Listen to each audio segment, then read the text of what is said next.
Today we find ourselves in Abu Dhabi to try out the best first-class product the world has ever seen. Earlier this year, Etihad reinstated their A380s, which are the only public aircraft in the skies, with a 3-room suite. That's right, today we take an adventure in the residence, as it's known, on Etihad's only A380 route at the moment from Abu Dhabi to London.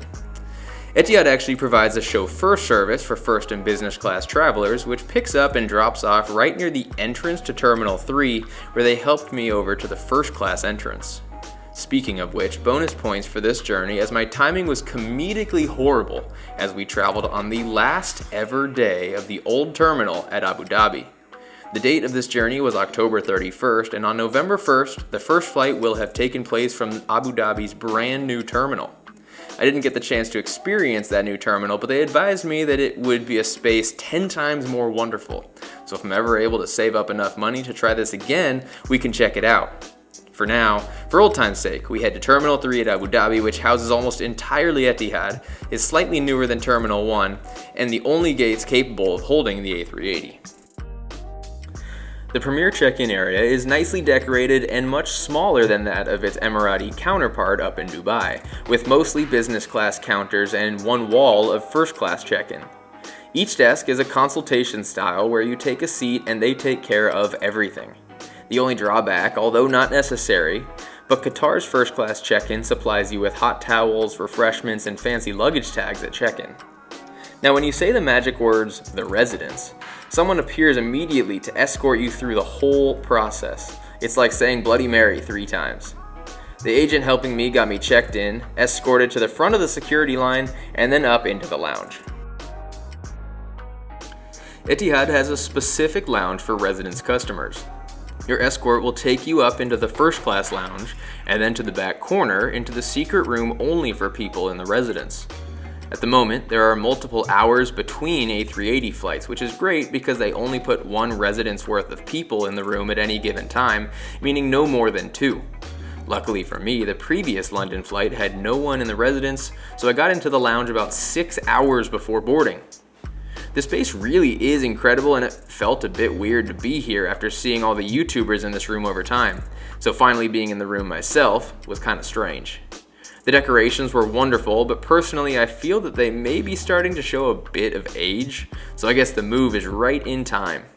Although it sounds like it will take a few weeks to finish up before they move to that new terminal. There's a few different places for people to hang out, from the main seating area with 2 full couches and 2 chairs. Remember, you can only put 2 people in the residence, so maybe other first class passengers are invited in if traveling with residence passengers. Along the walls are bookshelves. I honestly couldn't tell if the books were for reading or just for ambiance. And at the risk of breaking something, I left the books alone and watched TikToks on my phone instead. Kids these days, man. There was a dining table, capable of seating 4, although next to the entrance door was what seemed to be another slightly larger dining room. A counter was there with the typical lounge refreshments in addition to the a la carte menus, including still and sparkling water along with Arabic coffee and sweets to go along with it. And then this beautiful bowl of fruit. All this glitz and glamour, but all I really want to do is down that whole bowl of fruit.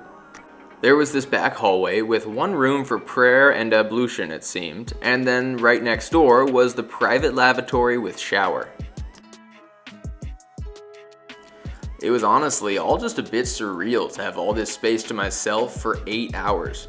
One of those out-of-body experiences, if you figure 1 floor below me, is the usual hustle and bustle of an airport terminal with yelling passengers, missed flights, hour-long lines, and here I was in a lounge bigger than my own apartment back home. We had 2 menus, one for beverages and one for food. As a Californian, it hurt only seeing one California wine, but there were other great options of drinks, including some great mocktails. One of the nice things about Middle East airlines that travel to so many dry countries. Then there was the food menu, where there was food of different courses and meant for different times of day, although it was a la carte.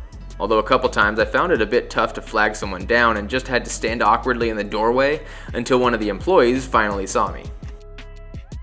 I started with drinks, ordering a sparkling water and an espresso martini. Then I had to get some of this great food. It sounded great and I hadn't eaten in a little over a day. So as a starter, this crab and avocado stack with pickled cucumbers was one of the greatest things ever. I'm not sure where they get crabs in the Gulf here, but it tasted so good it wasn't even worth questioning. That was followed up with the main course of paneer kofta with rice and some form of bread, maybe roti prata or something.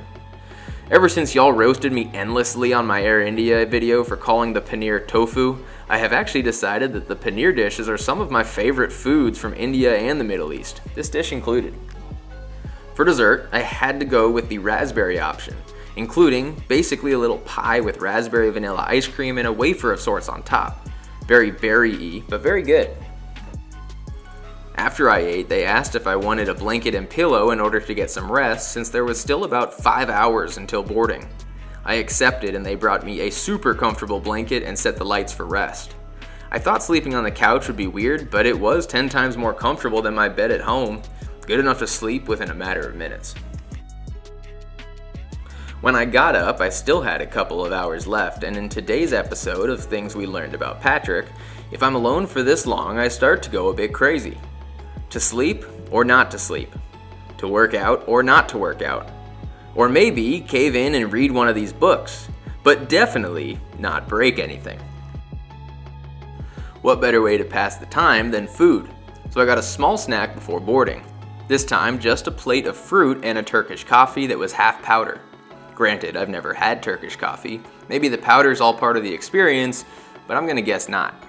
When I first got to the lounge, they asked if I wanted to be the first or last to board so that they could escort me to the gate. While I was in the lounge, they momentarily took my boarding pass and passport for what seemed like the immigration checks, so that was all squared away. And then 5 minutes before boarding was scheduled to start, just after showering and actually putting on some actual formal wear, 3 Etihad agents showed up to take me to my flight. I know I'm in the residence, but y'all, I am not this important. I am not deserving of 3 escorts like a dang president. Gate 32 was ours and was the first gate after the duty-free shop. After getting a quick look at our airplane to Heathrow, gate lice was in full effect. Not to worry though, as my escort walked me right up to the front, down the jet bridge, and passed me off to the purser of the flight who took me the rest of the way to my private seat.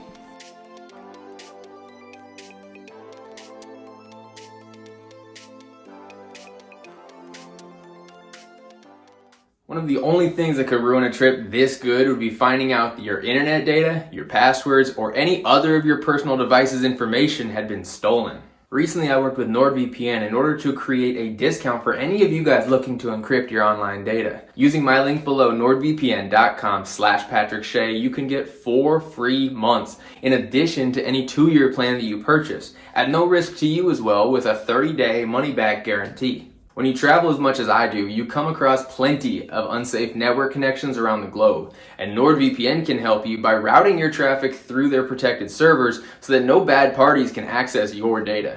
Speaking of traveling, as we fly today in the most luxurious first class in the world, you're probably wondering how you can assure that you're getting the best possible deal, and NordVPN can help with that. Using their product, you can connect to a number of servers around the globe in order to make sure you are getting the best possible flight deal. Don't get caught lacking out there, guys, letting unknown parties get you with their fake links, their fake ads, or any other cyber attacks for that matter. Protect yourself now with a 2-year subscription with NordVPN using my link, nordvpn.com/PatrickShea, so you can get an additional 4 free months on top of that with that 30-day money-back guarantee. Stay safe out there, y'all, and let's head back to Abu Dhabi. Peace. I now welcome you to perhaps the best first-class cabin in the world. In my humble opinion, I think Etihad's first-class suites, or apartments as they call them, are superior to the likes of Emirates and Qatar. Partially, and it's crazy that I have to say partially, due to their roughly 40 square foot apartments that can be kind of joined if you're traveling with someone else. Also partially because Etihad is the only other airline besides Emirates to have showers for all first-class passengers in the forward lavs. Nothing, however, can compete with our seat today, if you can even call it that, as we reach the front left of the cabin and find it. The residence. Technically, seats 1A, B, and C on the seating chart. The 125 square foot, 3-room apartment in the sky. For reference, my apartment in college was 110 square feet, 15 square feet less than my airplane seat today. The first of the 3 rooms is the living room. This is the area that must be occupied for takeoff and landing and has 2 seats, each reclining and each with a seatbelt across from the ottomans and the largest TV screen I have ever seen on an airplane. We pushed from the gate almost an hour late, which gave me plenty of time to check out the areas of this seat, starting with the 2 main seats in the front room.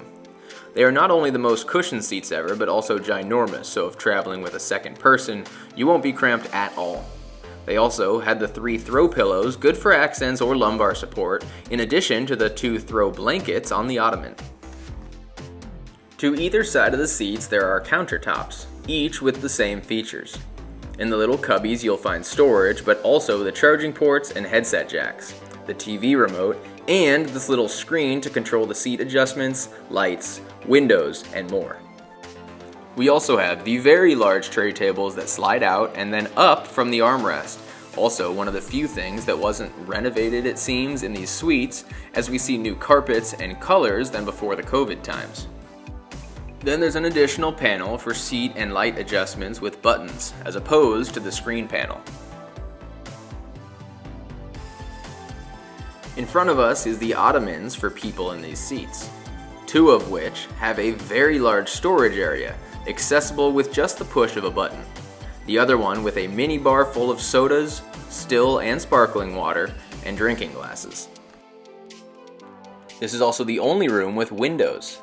Personally, I'm a big fan of the A380's upper deck windows with 2 shades, one for filtering the light and one for blacking out the light. And then the last thing in the room is the coat closet, located directly behind the TV. From there's a hallway that takes this suite to the 2 other rooms, the restroom and the bedroom. Also, with one of my favorite parts, the incredibly comfortable carpet.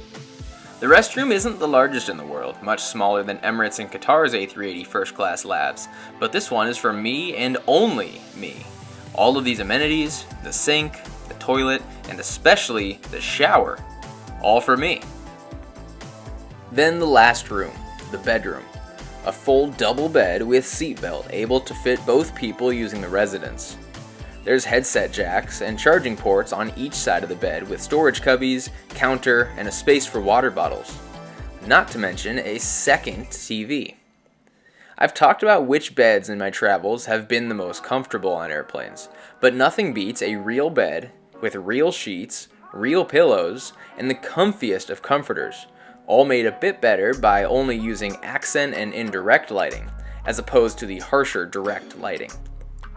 With ports next to the bed and storage available, I couldn't have planned a more comfortable place to enjoy a flight if I tried. And while I was getting settled into the seat, one of the ground staff that escorted me to the gate with my luggage was able to stash it in the storage areas underneath the bed. There was also a few lighting adjustments on the side panel, one for the lighting across the ceiling, one for the reading lights that shine on each side of the bed, and then one to adjust the accent lights that run along the floorboard. The accent lights on the wall were controlled by their own buttons right on the base of them. And then to make everything a little better and to help with the privacy of all of this, there's not only a door that shuts to the suite itself, but there's another door to the hallway to the bedroom and the lavatory, meaning you can completely separate the living room from the private space in the back. The amenities of this suite were incredible as well, as expected. Every 5 seconds, my personal flight attendant appeared with more goodies, starting with the noise-canceling headphones. We were also given the amenity kits, which are given to first-class passengers. While there wasn't too much stuff inside the amenity kit, the quality of the AUH Departure amenities were great. They also asked what I'd like as my pre-departure beverage, and I could choose from anything in the menu. So I went with the lemon mint, which came with a hot towel and dates. Then they returned shortly after with the Arabic coffee, which I am always glad to accept. To help us get comfortable, we also had the assortment of pillows located on the seats, as well as the blankets located on the ottomans. Back in the bedroom, there were a couple more amenities, starting with a robe that was great after getting out of the shower. Next to that was some PJs that were a bit big for me, but extremely stretchy and comfortable. They also went with some slippers that were on the ground. This was a great time for me to change out of my less comfortable suit clothes and into the much more comfortable pajamas. We also got our menus. Similar set as in the lounge, but with different content of drinks and food. Similarly, the drinks menu had mostly wines and champagnes, then spirits and aperitifs, mocktails, and ending with soft drinks, coffees, and teas. The food started with a welcome letter before 3 pages of food. First off was the a la carte menu, which had most of the items available on this flight. Then was the breakfast items and the available items in the lounge. The last page was for the lounge and grill menu, allowing for a mix and match of different items. As we taxi out from the old Abu Dhabi terminal for what will most likely be the last time a pre-flight prayer played on the screen and through the speaker. But we can't talk about anything else before addressing the cost of this flight. Historically, this flight has been one of the most expensive ways to travel, albeit the most lavish and worth it to some. By the way, when I say expensive, I mean you'd be spending in the 20 and 30 thousands range for a flight from places like Sydney or New York. That was the pre-COVID times, however. Since then, Etihad retired and then unretired some of their A380 fleet, and the structure looks a bit different. Instead of the residence being its own class of service, you can now access it as an add-on to a regularly booked first-class ticket. For example, I booked this journey from Kuala Lumpur to London via Abu Dhabi, with the second leg being first class. The base fare of the ticket was roughly $2,000, and then I paid an additional $2,100 for the upgrade to the residence, making it a grand total of $4,100.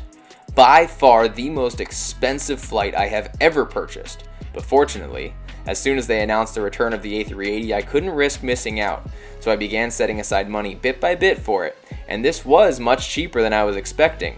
While expensive, it is definitely much more attainable than it was previously.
After takeoff, the crew came by to ask if the temperature in the cabin was alright. I mentioned I was a bit warm and they came back a few minutes later to check and see if I was better. Loved that. I then wanted to look through the entertainment system where, once launched, the homepage has all of the categories of entertainment options. Maybe not as much as Emirates, but still an impressive selection. You can see here with the movies that there are categories. Although most of them are for languages or regions of the world, there were a fair amount of movies. Personally, I was satisfied with the selection of new movies available. Between that and some of the classics, there is more than enough for a 7-hour flight to London. You are also able to save things to a playlist. Not only that, but you get to name the playlist. I chose to go with the very creative name, Patrick's Stuff. As usual, there are far less TV shows, most of them being about Abu Dhabi itself. The comedy section had some familiar titles, however. There were multiple episodes of each show, although only a few, not full seasons like other airlines, unfortunately. They do, however, offer live TV, which is fun and becoming less and less common. Then was the music, where we found plenty of songs across multiple genres, but not much hip-hop, so I checked my backup genre of country where I found some Luke Combs with a whole album full of songs. The flight path page had access to the map, external cameras, and the Qibla compass. While they did have my favorite type of map, the TV wasn't touchscreen unfortunately, but I was able to use the screen on the remote. The About Etihad section had all kinds of fun info that I admittedly didn't view, but if you want to learn about the airline, airport, cabins, or Abu Dhabi, this is probably where you'd want to start. The comms made it so you could chat or call with other seats or the crew. Then was a solid collection of ebooks, but personally I feel like reading off the TV the whole flight would give me a headache. I don't know. They actually had a solid collection of games, although Uzbekistan Airways remains the only flight that I actually played the games. You could also access the food and beverage menus on the TV as well as putting an order together. Next was the news and weather, which had worldwide news as well as worldwide weather. And lastly was the radio section, which seemed very similar to the audio section in my opinion. The TV in the bedroom has all the same content, and in order to help you, they make it pretty easy to share screens, so that you can either watch the same program on both TVs, or pause it and resume it in the other room. Perfect if you plan to get some sleep mid-movie. Etihad does have in-flight Wi-Fi, and it's pretty easy to connect. By tapping on the Etihad Wi-Fi, it should take you automatically to their website, where you can purchase a wide variety of plans. Fortunately, for residence passengers, you do have a code for free full-flight Wi-Fi. By entering that, I was able to quickly connect to my Wi-Fi and stay connected the entire flight. Honestly, it was a pretty respectable speed as well. They also mentioned it would take a little while to prep the food and asked if I would like a beverage in the meantime. I really wanted some karak chai, but I didn't see it on the menu. She said they had it for business class passengers, so they could find some for me on board. It was given to me along with some little snacky items while I waited for the majority of my lunch service. It wasn't long before they began the place settings, complete with the sparkling rosé and a Coke. It was great, however, of course, right when we hit turbulence, and then we had to get a little bit crafty to fit everything on this table. The meal began with their caviar service. It was absolutely incredible, and a great touch of some of these first-class services. That was followed by my appetizer of the Arabic mezza platter. It was smaller than I anticipated, but considering I was already getting a bit full, I welcomed it gladly, and it was still very tasty. We were then given a lemon sorbet as a palate cleanser before we were served the main course. By this point I was stuffed, but in for a penny, in for a pound, so out came my entree, which was a grilled salmon. It was actually one of the better airplane dishes I've ever had, so I ate as much as I physically could before having to tap out and skip the dessert, for now at least. Now that I was just about ready to either throw up or go into a food coma, they brought me a cappuccino, so I drank enough that it looked like I made an effort at least, and then it was time to completely crash for the next 6 hours. First things first, I was curious how much adjusting these seats had, considering they were already comfortable, and we had a full bed stored separately. The answer? Not much. You can see here by holding the relax button it gets into a slight recline. Not gonna lie though, it was still extremely comfortable. As an added bonus, I found that one of the other buttons actually moved the ottoman closer to the seat, which was great for those of us who aren't 7 feet tall. With that said, I was actually really comfortable, but I was also done playing games. I mean, I had a full bed around the corner. What was I doing here? The fully made double bed was waiting for me, and in my lethargic state after that meal, it was time to finally relax to the fullest. It goes without saying, but this is the best bed I've ever had on an airplane. It has more than enough space for you no matter how you sleep, and you could even fit a second person if traveling in tandem. In addition, I know the whole thing is a closed-door suite, but with the bedroom specifically, Once that hallway door is shut, it becomes by far the most private space I've had on an airplane. And with how quiet the A380 is, it's possible to forget you're even on an airplane, especially with noise-canceling headphones on.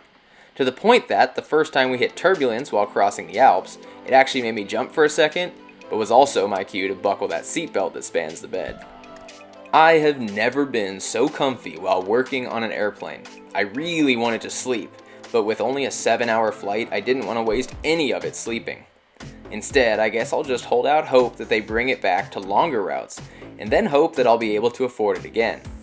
In the meantime, I'm enjoying watching a show while using my remote to monitor our flight progress, and working on my computer while chilling in a double bed at 40,000 feet. With the cabin darkened, there was one stop I had to make before we arrived. Between business and first class is the in-flight bar.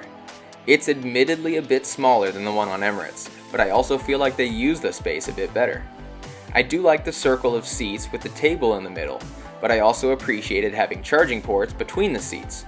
In addition to the bar being behind the seats and the wall-mounted TV with live news playing, it was a great place to hang out and enjoy a drink or two, although in first class, when you can put 2 people in each suite, in flight at least, there isn't a huge need for the bar area, hence the reason it's more directly connected to business class. As I walked back to my suite, one thing that struck me is you can see the width of the normal doors to the rest of the first class apartments, versus the enormous size of the double doors to my first class residence. Really sets the tone for just how big these seats are. All of this and my 2 favorite parts of the flights were still yet to come. First off, I placed my order for my final meal on board. I was still full from lunch, so I just got a fruit plate. As I worked in bed, it only took a few minutes before they came with my food, but not on plates, instead being on a big tray. That way they could put the tray right on the bed. It brought a whole new meaning to breakfast in bed. It may seem simple, but was genuinely one of the best experiences I've ever had on an airplane. That brought me to my next favorite part of the flight, my personal shower within my personal lavatory. It took the flight attendant roughly 10 minutes to set it up with a full towel, face towel, bath mat, and robe. But once that was done, I had 10 minutes of hot water. Just like with the Emirates showers, you can turn the water on and off if you'd like to conserve your 10 minutes, and even though I just showered in Abu Dhabi before leaving for this flight, I personally love that fresh feeling once you get out of the shower. So being able to land fully refreshed is a game changer. Honestly, I'm a bit stumped as to why more airlines haven't started adding shower suites. I'm assuming it has to do with the weight of the airplane when loaded with water tanks, multiplied by the amount of showers, making the payload not worth it. But it does give people a reason to choose Emirates or Etihad if it's within their price range. We actually began our descent towards the end of my shower, which was probably one of the stranger feelings. It's also how I learned that the speaker in the shower is a different level of loud, and even though the shower and bathroom are much smaller than Emirates, being able to have the whole space to yourself is kind of a game changer. Having been introduced in 2014, the Residence is truly a game-changing airplane cabin. I do wonder if we will ever see anything like it again in commercial aviation, although barring new aircraft inventions, I seriously doubt it. The reason is that the upper deck of the A380 is kind of the only space in any airplane that logically fits this space. Since the cockpit isn't on the upper deck, there's extra space towards the front. Most airlines use it to make one enormous lavatory on each side of the staircase. Instead, Etihad opted for 2 slightly smaller lavatories on one side of the stairs, still with a shower too. This opens up the other side of the staircase to build this suite. The shape of the airframe doesn't allow for seats in that area, so there isn't really a loss of cost, instead making it possible to make extra thousands of dollars per flight, at the cost of just making the first class lavatories a bit smaller. That being said, there's only a few airlines with A380s still, and they've all announced retirement plans or just recently renovated them anyway, so Etihad may remain the only airline to ever pull something like this off. Unfortunately, as with other aspects of aviation, COVID didn't do good things to the Residence. Before COVID, Etihad used their A380s to 4 continents, including destinations like New York, Sydney, London, and Seoul.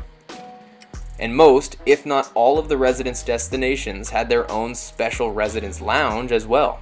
rare for outstations. After COVID, it seemed that the A380 of Etihad had flown its last flight. This year brought the good news of the return of the A380s with the drawback that it would only fly to London.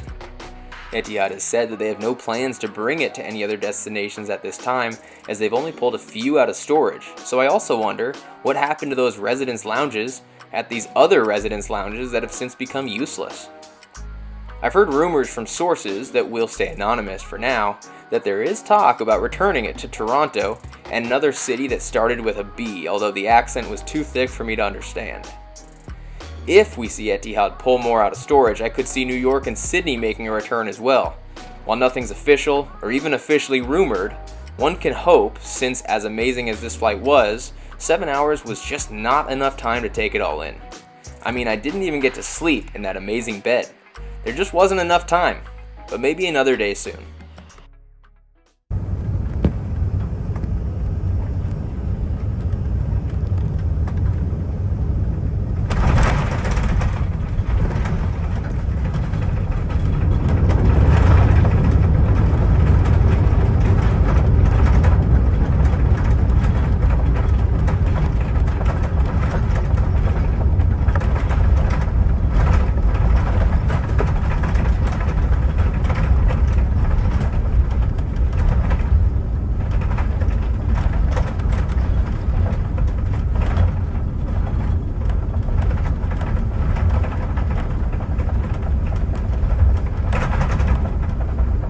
Final thoughts on this flight are easy. There's nothing better in the skies besides a private jet. The seat itself, or should I say the small house itself, was almost an overload on a 7-hour flight. It's one of those seats you could spend a week in and still not have taken it all in. The length of the flight was truly the only pitfall. Part of me wishes I would have traveled with a friend and shared the lounge and cabin space, but maybe if I ever end up with a spare $4,000, as does a friend, I'll be back, hopefully on a longer route if that ever actually happens. That being said, the privacy of the whole experience was one of the most incredible things I've ever experienced. At no point was I worried about what other people were seeing of me, other than the walk on and off the airplane.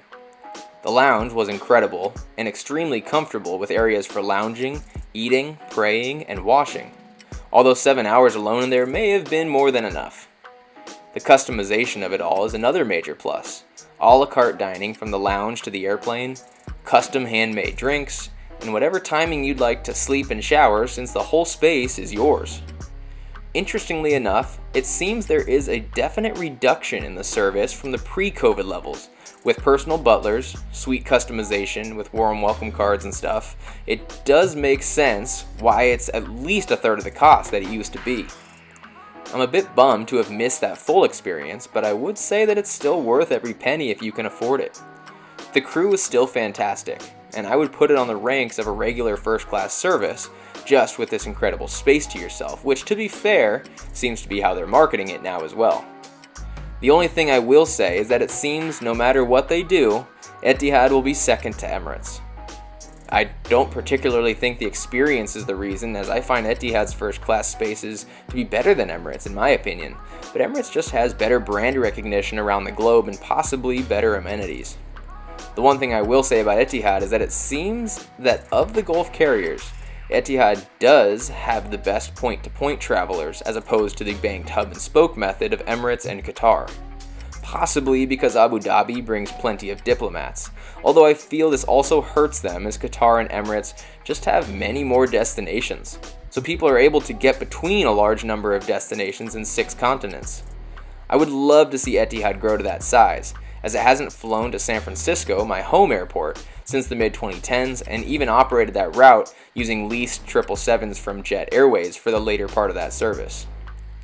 With Etihad's fleet of growing A350s, I could see the west coast of North America, as well as South America, become potential targets for their growth, which would be happily welcomed.